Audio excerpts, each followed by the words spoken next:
उस डायरी की राख थी, जिसे उसने स्पेशल तरीके से बिना पोल्यूशन के जलवाया था उन आखिरी दिनों में उसके साथ रहने के लिए। अब यहीं रहो, नियन के साथ, पापा और मामा के साथ। इसके बाद वंतांग अपने पेरेंट्स की कब्र के सामने खड़ी हुई, उनकी तस्वीरों को देखते हुए 3 बार गहराई से झुकी। उसकी आवाज शांत थी लेकिन मजबूत। पापा, मामा, मुझे माफ कर दो, मैं अपने भाई का ख्याल नहीं रख पाई, लेकिन मैं वादा करती हूँ अब से मैं अच्छे से जीऊंगी। नियन की तरफ से भी उसकी जिंदगी को बेकार नहीं जाने दूंगी। मैं कुछ ऐसा करूंगी जिससे उसकी मौत का मतलब बने। शहर वापस आकर वांटंग ने एक बड़ा फैसला लिया। उसने प्रेस कॉन्फ्रेंस बुलाई और अनाउंस किया कि वो अपनी पर्सनल वेल्थ का बड़ा हिस्सा डोनेट करेगी एक नई फाउंडेशन के लिए, नियन चांगसेंग फाउंडेशन। ये फाउंडेशन 2 कामों पर फोकस करेगी। पहला, गरीब कैंसर पेशेंट्स, खासकर टीनेजर्स को मेडिकल एक्सपेंसेस और साइकोलॉजिकल सपोर्ट देना, और दूसरा, स्ट्रे एनिमल्स को रेस्क्यू करना, उनके लिए प्रॉपर शेल्टर्स और अडॉप्शन सिस्टम बनाना। उस प्रेस कॉन्फ्रेंस में वंतंग ने पहली बार पब्लिक में मेरा नाम लिया। ज्यादा डिटेल्स में नहीं गई, बस इतना कहा, मेरा भाई वॉनन अपनी जिंदगी में अजनबियों की दया भी देखी और जिंदगी की कठिनाइयां भी झेली। ये फाउंडेशन उसी की याद में है और उन लोगों की मदद के लिए है जो उसी तरह दर्द और संघर्ष से गुजर रहे हैं। मैं चाहती हूँ कि हर जिंदगी को दया मिले और हर काइंडनेस लंबे समय तक जिंदा रहे। उसके इस कदम ने बिजनेस वर्ल्ड को हिला दिया और आम लोगों के दिल छू लिए। जो लोग पहले उसे क्रिटिसाइज कर रहे थे, उसका मजाक उड़ा रहे थे, अब धीरे धीरे उनकी जगह रिस्पेक्ट और अंडरस्टैंडिंग ने ले ली। लोगों को समझ आया उस कोल्ड सीईओ के पीछे एक गहरा दर्द और रिडेम्पशन छुपा है। फाउंडेशन का काम जल्दी शुरू हो गया। वॉन्टंग खुद उसमें एक्टिवली इन्वॉल्व्ड रहने लगी। प्रोजेक्ट्स रिव्यू करना, हॉस्पिटल्स में बच्चों से मिलना, रेस्क्यू सेंटर्स जाना, उन छोटे एनिमल्स को देखना जो अडॉप्शन का इंतजार कर रहे थे। इस दौरान कभी कभी उसके चेहरे पर जेन्युइन सॉफ्टनेस दिख जाती। भले ही उसकी आंखों की उदासी पूरी तरह कभी खत्म नहीं हुई, लेकिन अब वो उस दर्द के साथ जीना सीख रही थी। वो अक्सर एक चिल्ड्रंस हॉस्पिटल जाती जो फाउंडेशन फंड करता था और बाहर बैठकर उन बच्चों को देखती जो बीमारी से लड़ रहे थे। एक बार एक छोटा बच्चा, जिसे वही बीमारी थी जो मुझे थी, कीमोथेरेपी से उसके सारे बाल गिर चुके थे, लेकिन फिर भी वो मुस्कुरा रहा था। उस पल वंतांग को मेरे बचपन की याद आ गई। वो उसके पास गई, धीरे से उसके सिर को छुआ और उसे एक नया टॉय टैक्सी दिया। बच्चे की वो खुशी भरी मुस्कान उसके ठंडे दिल में एक हल्की सी गर्माहट ले आई। उसने सियांग की भी मदद करने की कोशिश की, उससे इन्वेस्ट करके बलून शॉप खोलने में हेल्प करना चाहती थी, लेकिन सियांग ने फिर मना कर दिया। जेफाबो, आपकी काइंडनेस की मैं कदर करती हूँ, लेकिन मैं अपने हाथों से कमाना चाहती हूँ और अब मैं फाउंडेशन में वॉलंटियर भी हूँ। स्ट्रे एनिमल्स को रेस्क्यू करती हूँ, मुझे अच्छा लगता है। शायद यही नियन चाहता था कि हम सब अपने अपने तरीके से अच्छा जिएं। वांतंग ने इंसिस्ट नहीं किया, उसने उसकी चॉइस का सम्मान किया और दिल से थैंकफुल थी कि मेरी आखिरी जिंदगी में मुझे ऐसा सच्चा दोस्त मिला। सियांग खिड़की के बाहर देखते हुए बोली। वो कहती थी, सोय सॉस के साथ एक साधारण बन भी उसके लिए फीस्ट जैसा होता है। उसकी आवाज शांत थी। असल में मुझे पता था वो बहुत भूखी होती थी, उसके पास कोई ऑप्शन नहीं था, लेकिन जब भी वो ये कहती थी उसकी आंखें चमकती थीं,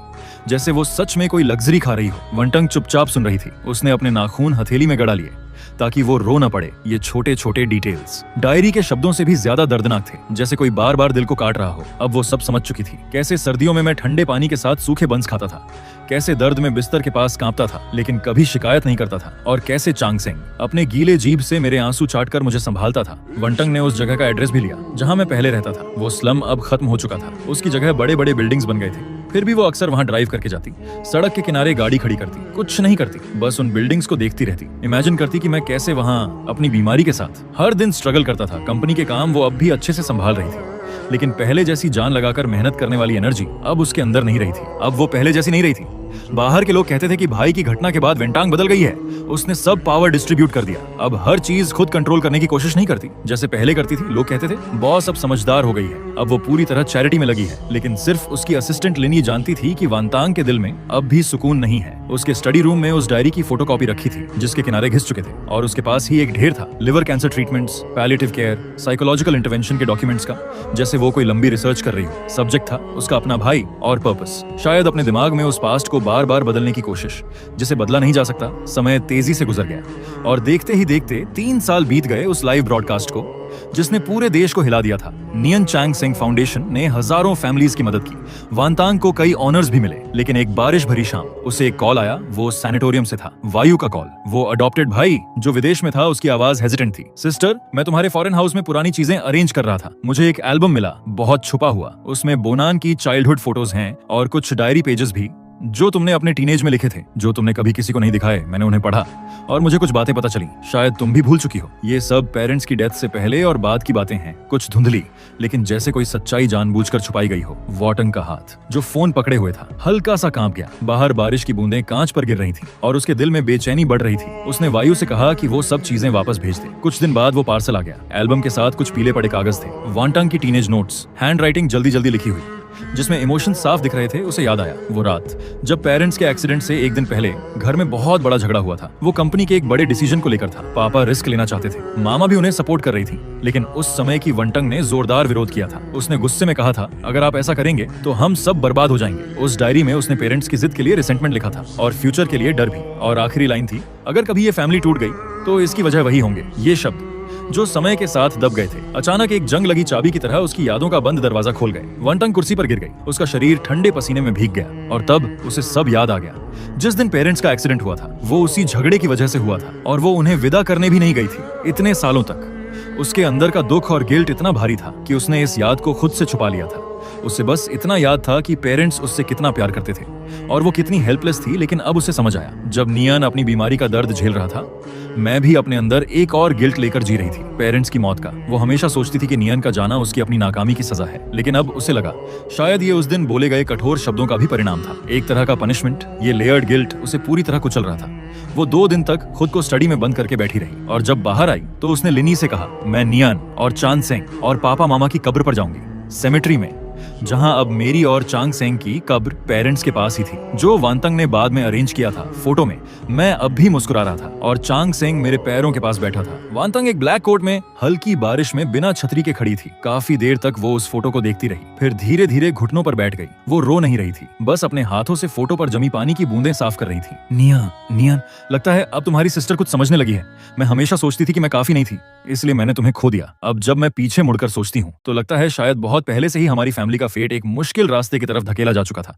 पापा को रिस्क लेना ही था, मामा ने उनका साथ दिया और मैं उस वक्त बहुत जिद्दी थी। और फिर तुम्हारी वो बदकिस्मत बीमारी, ये तुम्हारी सिस्टर गलत थी। उस समय कम उम्र में बेवकूफी भरी बातें कह दी, बाद के सालों में भी गलत रही, बस खुद को प्रूव करने में लगी रही और ये समझ ही नहीं पाई कि तुम सब फेक कर रहे थे। और जब सच्चाई पता चली तब भी सिर्फ खुद को सजा देना ही सीखा, लगभग तुम्हारी आखिरी इच्छा भी भूल गई। उसने धीरे से कहा, तुम चाहते थे कि मैं हमेशा खुश रहूं। पहले मुझे लगता था ये नामुमकिन है, तुम्हारे बिना मैं खुश कैसे रह सकती हूँ। वो कुछ पल के लिए रुक गई, बारिश उसके बालों से होकर बह रही थी, आंसुओं के साथ मिलकर, लेकिन इस बार उसने खुद को रोका नहीं। लेकिन अब मैं कोशिश करूंगी, सच में कोशिश करूंगी। उसकी आवाज धीमी थी लेकिन मजबूत।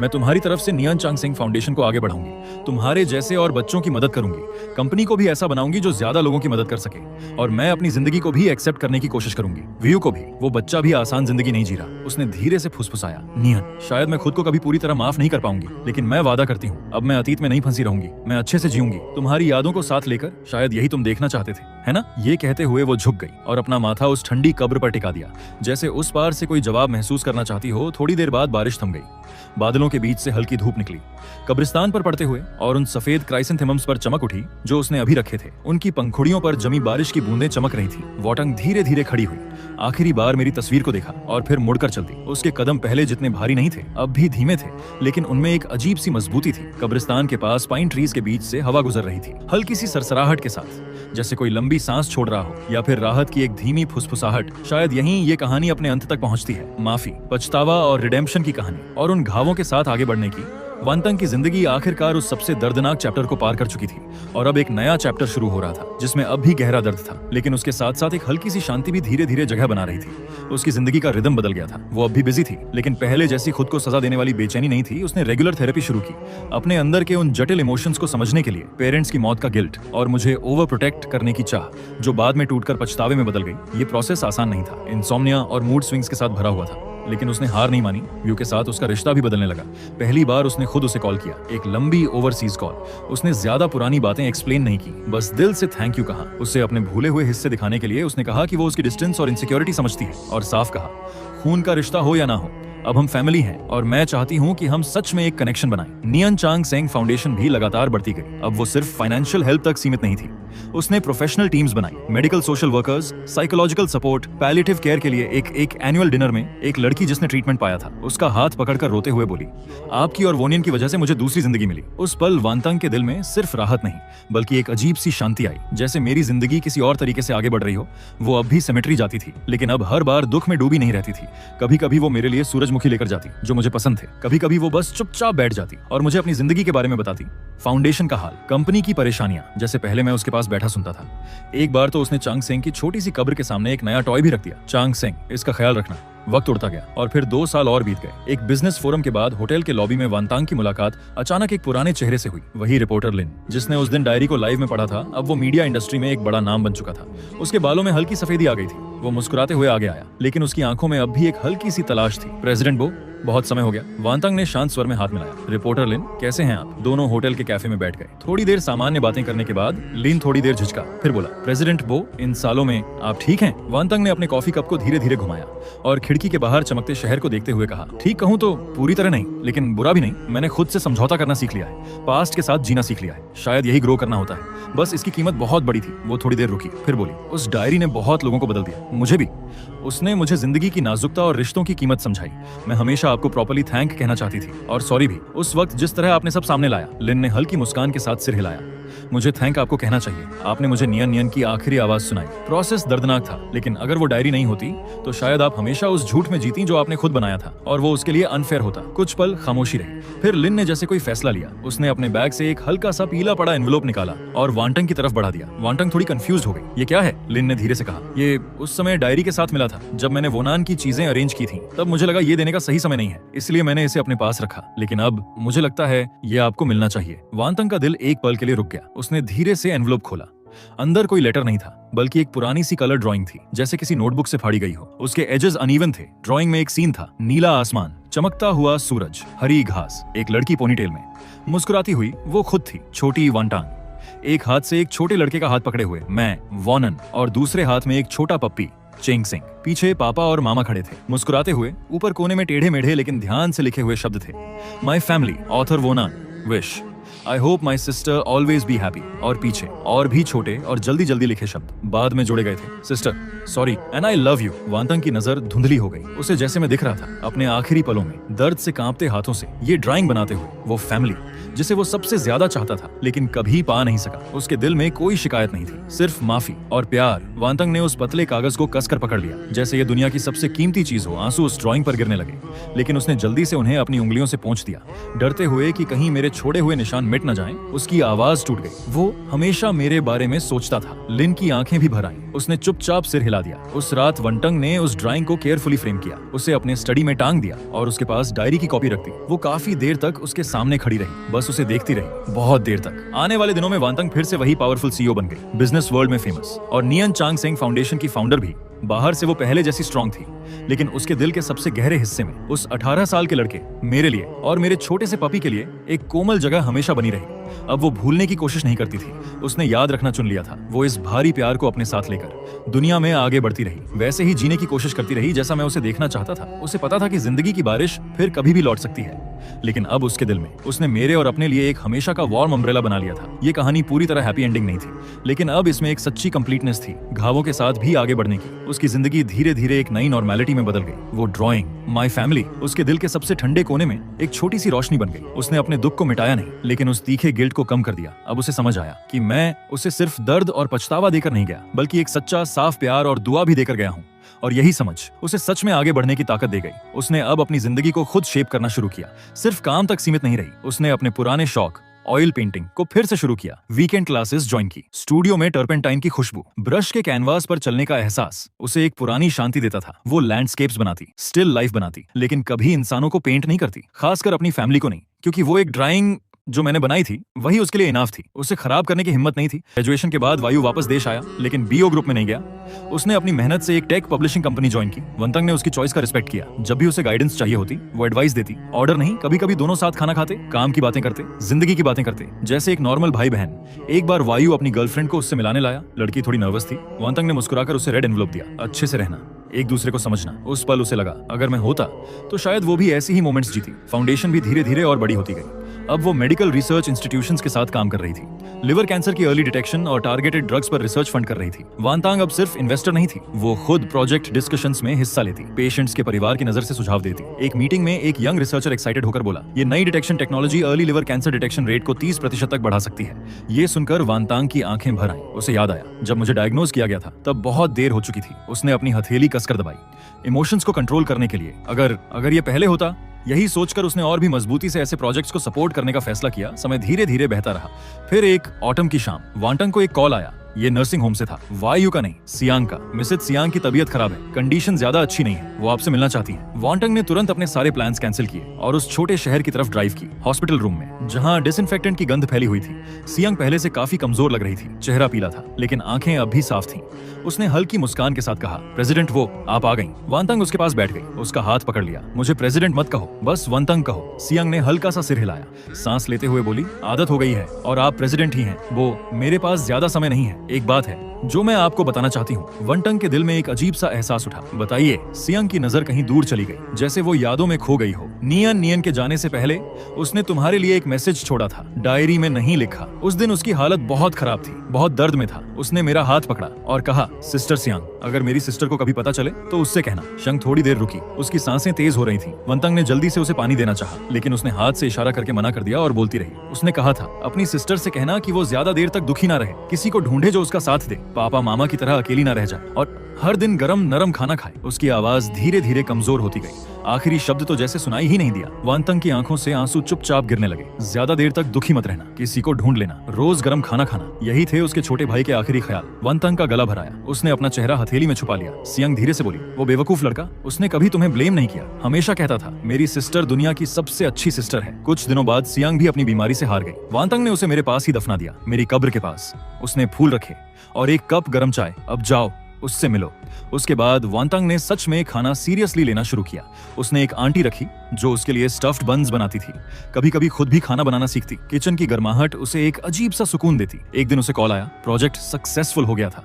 दूसरी तरफ से खुशी से भरी आवाज आ रही थी। वांटंग सुनते सुनते हल्का सा मुस्कुरा दी। वो किचन में गई, उस वार्म लाइट में खड़ी होकर पहली बार उसने आंसू नहीं बहाए, बस धीरे से कहा, मैं अच्छे से जीऊंगी, तुम्हारे प्यार के साथ आगे बढ़ूंगी। वो अब भी सेमेट्री जाती थी, लेकिन अब जैसे पुराने दोस्तों से मिलने जाती हो। एक केटल लेकर जाती और उन्हें अपनी जिंदगी की बातें बताती। रूम की रोशनी और उसकी आवाज उसे याद दिलाती कि प्यार अब भी मौजूद है। नियन चांगसेंग फाउंडेशन अब लाखों लोगों की मदद कर रही थी।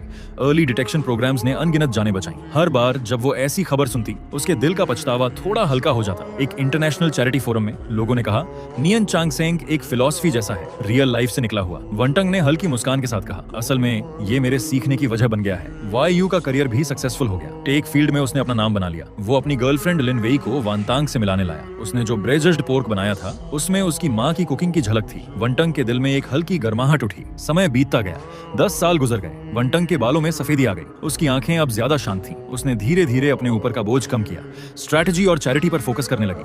अपने गार्डन में सूरजमुखी और सफेद क्रिसैंथेमम्स लगाए। एक डॉक्यूमेंट्री डायरेक्टर ने उससे कांटेक्ट किया। नियन चांगसेंग की कहानी पर फिल्म बनाने के लिए वांटंग ने सोचकर हाँ कहा, लेकिन एक कंडीशन रखी, सच्चाई दिखाई जाए और फोकस फाउंडेशन के काम पर हो। कैमरा में वो शांत और कॉन्फिडेंट दिख रही थी।